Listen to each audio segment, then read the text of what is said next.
Friends, आज हम लोग कक्षा 12वीं में इकाई 3 विद्युत रसायन में चालकत्व, कुछ मूल पद, कंडक्टेंस, सम बेसिक टर्म्स के बारे में पढ़ेंगे।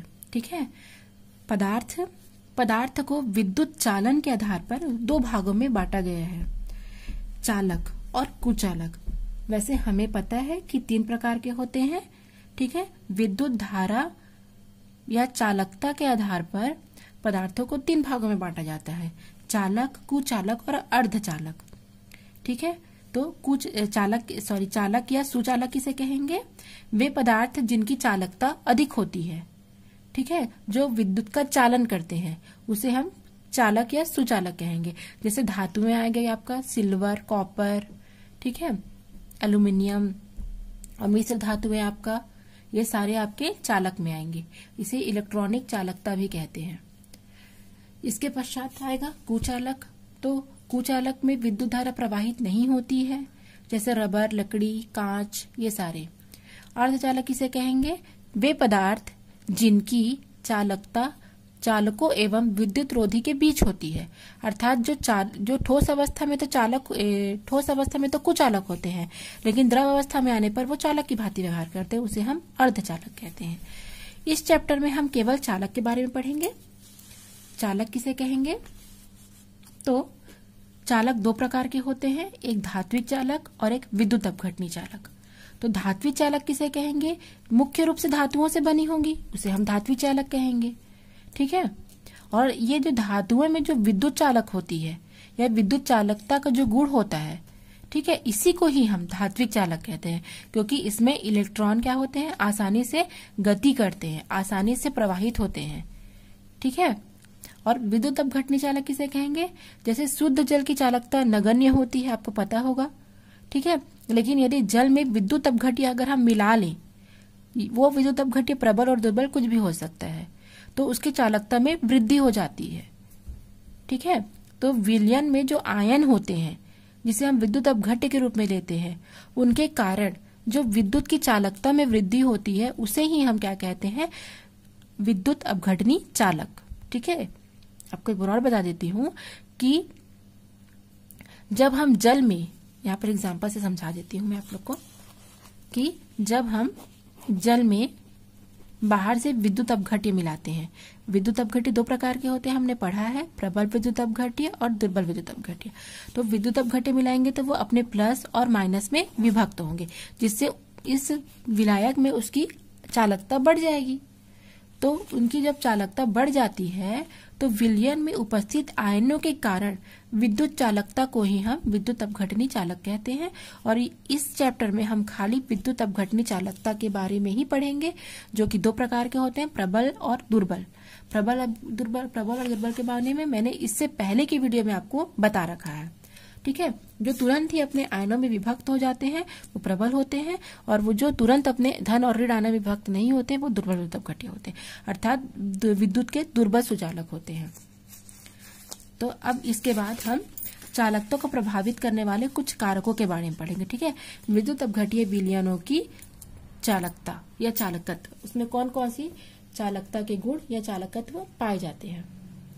तो सबसे पहले हम पढ़ेंगे विद्युत धारा कि विद्युत धारा किसे कहेंगे।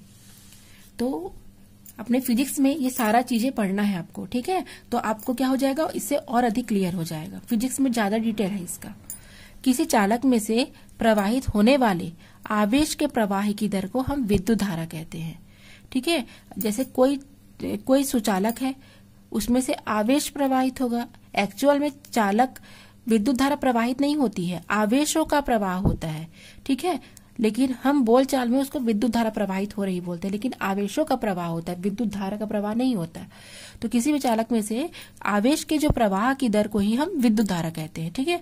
उसमें आवेश का जो प्रवाह होता है, उसमें जो दर होता है, मतलब जो उसके प्रवाह की जो गति या जो वेग होता है, उसी को ही हम विद्युत धारा कहेंगे। और आई से प्रदर्शित करेंगे। तो आई बराबर dq/dt, जहां dq उस विद्युत आवेश की मात्रा है जो dt समय पर लिया गया हो, और इसको हम एम्पियर से प्रदर्शित करते हैं। दूसरा आ जाएगा प्रतिरोध। प्रतिरोध किसे कहेंगे? प्रत्येक चालक विद्युत धारा के प्रवाह में कुछ रुकावट उत्पन्न करता है, ठीक है। तो उस रुकावट को ही हम क्या कहेंगे, प्रतिरोध कहेंगे।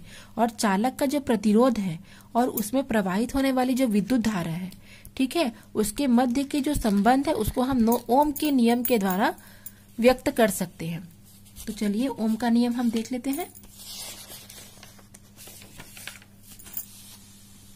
ओम का नियम, इसके बारे में भी आपने फिजिक्स में पढ़ा है कि किसी चालक में से प्रवाहित होने वाली विद्युत धारा की सामर्थ्य या जो धारा की जो सामर्थ्यता होती है वो चालक के दोनों सिरों पर लगाए गए विभवांतर के समानुपाती होती है, ठीक है। या इसको शॉर्टकट में ऐसा भी बोल सकते हैं कि किसी चालक में प्रवाहित होने वाली विद्युत धारा उसके दोनों सिरों पर लगाए गए विभवांतर के समानुपाती होती है, I समानुपाती V।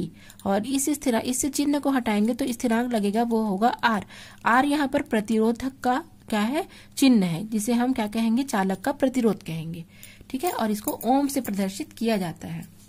चालक के प्रतिरोध को ओम से प्रदर्शित करते हैं, उसका मात्रक ओम होता है।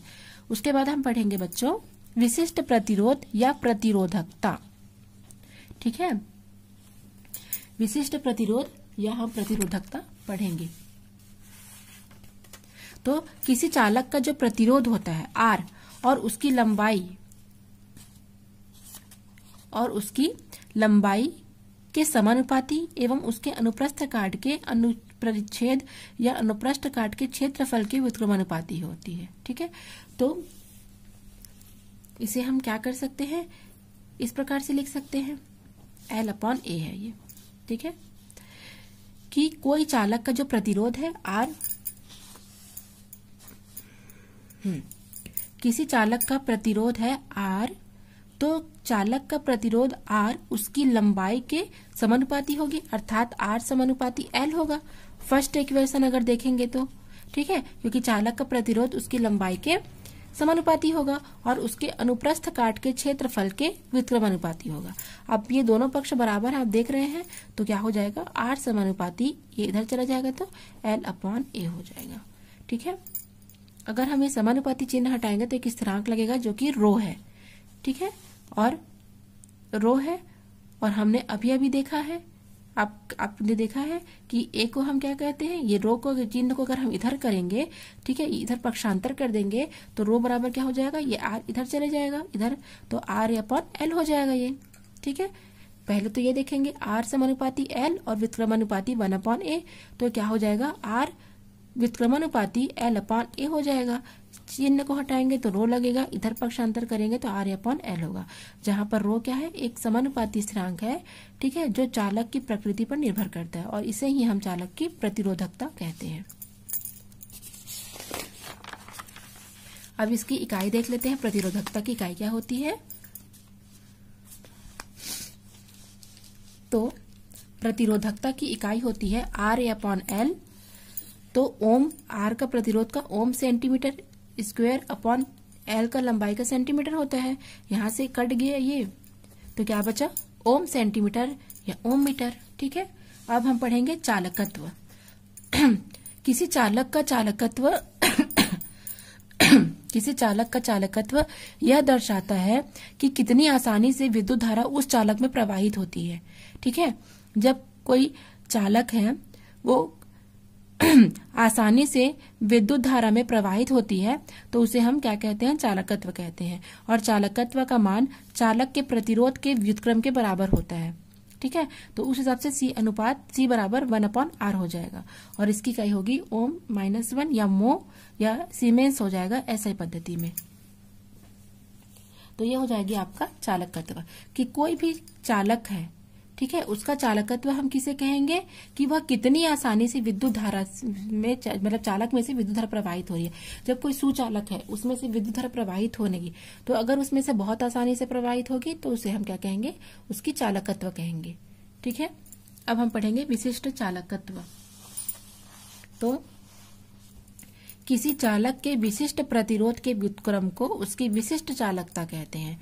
अभी हमने विशिष्ट प्रतिरोध या प्रतिरोधकता पढ़ा है, ठीक है, कि वो उसके लंबाई के समानुपाती और उसके अनुप्रस्थ काट के क्षेत्रफल के व्युत्क्रमानुपाती होती है। तो उसे हम विशिष्ट प्रतिरोध कहेंगे और इसके व्युत्क्रम को ही हम विशिष्ट चालकता या चालकता कहेंगे और इसे कप्पा से प्रदर्शित करते हैं। ये क्वेश्चन आपके असाइनमेंट में आया था। चलिए फिर से इसके बारे में हम पढ़ लेते हैं। ठीक है, कप्पा से इसको दर्शाया जाता है तो K = 1/ρ होगा। हमको पता है रो बराबर, अभी हमने देखा RA/L होता है RA/L होता है। ये वैल्यू को यहाँ पुट अप कर लेंगे तो K =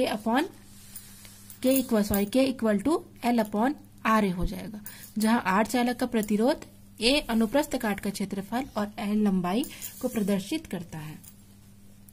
ठीक है, इसकी इकाई अगर हम देखेंगे तो इकाई क्या हो जाएगी, लंबाई का सेंटीमीटर और प्रतिरोध का और यहाँ पर जो है क्षेत्रफल का ओम इंटू सेंटीमीटर, सेंटीमीटर कटेगा तो ओम इनवर्स सेंटीमीटर इनवर्स, या ऐसा ही पद्धति में सीमेन सेंटीमीटर इनवर्स होता है।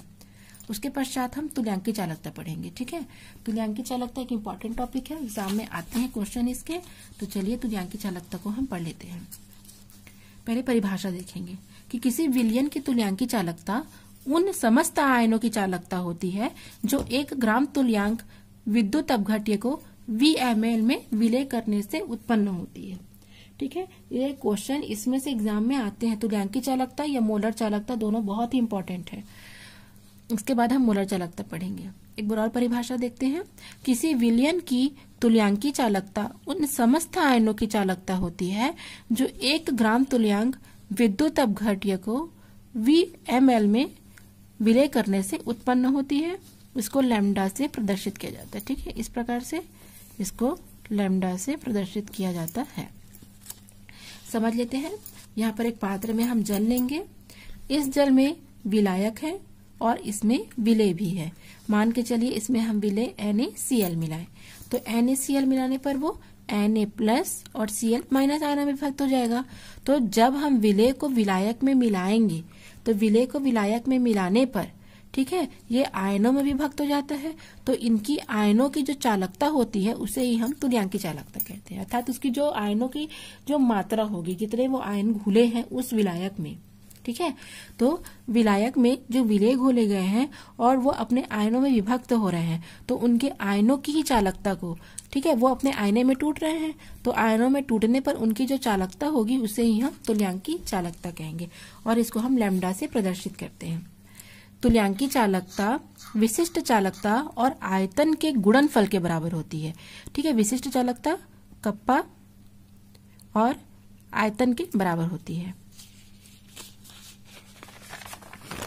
अब इसे भी थोड़ा सा देख लेते हैं हम तुल्यांकी चालकता को। मान लेते हैं C ग्राम तुल्यांक 1000 घन सेंटीमीटर में विलेय है। ठीक है, C ग्राम तुल्यांक 1000 घन सेंटीमीटर में विलेय है तो 1 ग्राम तुल्यांक कितने में होगा, 1000/C हो जाएगा घन सेंटीमीटर। ठीक है, तो आयतन कितना हो जाएगा, 1000/C घन सेंटीमीटर। अब ये जो सूत्र है क्या हो जाएगा, वहां पर अगर हम V की वैल्यू रख दें, क्या देखे थे हम V की वैल्यू, K × V देखे थे, गुणनफल के बराबर होते हैं। विशिष्ट चालकता और आयतन के गुणनफल के बराबर होता है। तो अब K और V की जगह ये वैल्यू रख देंगे तो 1000/C हो जाएगा। तो इस सूत्र से, इस तुल्यांकी चालकता के सूत्र से हम न्यूमेरिकल क्वेश्चन सॉल्व कर सकते हैं। इसकी इकाई देख लेते हैं। कप्पा का हो जाएगा ओम इनवर्स सेंटीमीटर इनवर्स। 1000 का घन सेंटीमीटर है तो घन सेंटीमीटर लिख देंगे यहाँ पर। ग्राम तुल्यांक, अब -1 में +2 को घटाएंगे तो कितना आएगा, 2 आएगा। तो यहाँ पर सेंटीमीटर 2 ओम इनवर्स सेंटीमीटर 2 ग्राम तुल्यांक। तो इस प्रकार से इसका हम इकाई ज्ञात कर लेंगे। अब लास्ट टॉपिक पढ़ेंगे आज का हम, मोलर चालकता।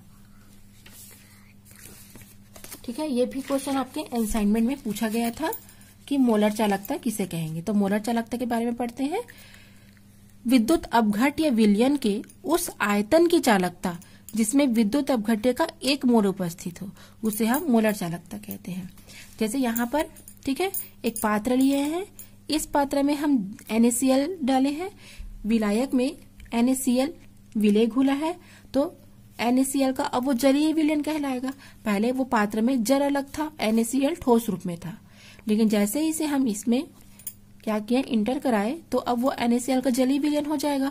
तो 1 मोल NaCl का जो आयतन होगा, ठीक है, उस आयतन को ही हम उसकी मोलर चालकता कहेंगे। क्लियर हुआ कि जब किसी विलायक में NaCl विलय करेंगे तो वो NaCl का जलीय विलयन कहलाएगा। तो उस जलीय विलयन में जो 1 मोल NaCl होगा उसका जो कुछ भी आयतन होगा उसे ही हम उसका मोलर चालकता कहेंगे। और इसको हम लोग किससे प्रदर्शित करते हैं? इसको हम लोग डेल M से प्रदर्शित करते हैं। अब इसका सूत्र देखते हैं। माना 1 मोल विद्युत अपघट्य जो कि V आयतन विलयन में उपस्थित है, तो V मिलीलीटर विद्युत अपघट्य विलयन के जो चालकत्व हो गए उसे ही हम क्या कहेंगे? मोलर चालकता कहेंगे। कि 1 मोल विद्युत अपघट्य अगर V आयतन में घुला है तो ये जो VmL है, ठीक है, VmL जो विद्युत अपघट्य है उसकी जो चालकता होगी उसे ही हम उसकी मोलर चालकता कहेंगे। क्योंकि 1 ml विद्युत अपघट्य विलयन की चालकता को हम क्या कहते हैं? विशिष्ट चालकता या कप्पा कहते हैं। तो यहाँ पर हो जाएगा कि उसके विशिष्ट चालकता और आयतन के गुणनफल के बराबर होता है उसकी मोलर चालकता। ठीक है, ये किसी पदार्थ की मोलर चालकता उसके विशिष्ट चालकता और आयतन के गुणनफल के बराबर होती है। अब इसका सूत्र देखेंगे तो M = N किसमें? वॉल्यूम इन लीटर में। ठीक है, तो अब इसको हम पक्षांतर कर देंगे इधर, तो 1/m हो जाएगा। ठीक है, तो वॉल्यूम इन घन सेंटीमीटर में, तो 1/m × 1000 हो जाएगा। तो यहाँ पर वैल्यू आप रख सकते हैं K/P में, V की वैल्यू यहाँ रख लिए तो 1000/m हो जाएगा। और इस तरीके से इसकी हम मात्रा ज्ञात करेंगे। ठीक है, कप्पा का सीमेंस सेंटीमीटर इनवर्स, घन सेंटीमीटर का 1 और मोल सेंटीमीटर का 3। तो यहाँ से सेंटीमीटर कटेगा 2 मोल -1। तो यह आज का टॉपिक कंप्लीट होता है। Thanks for watching.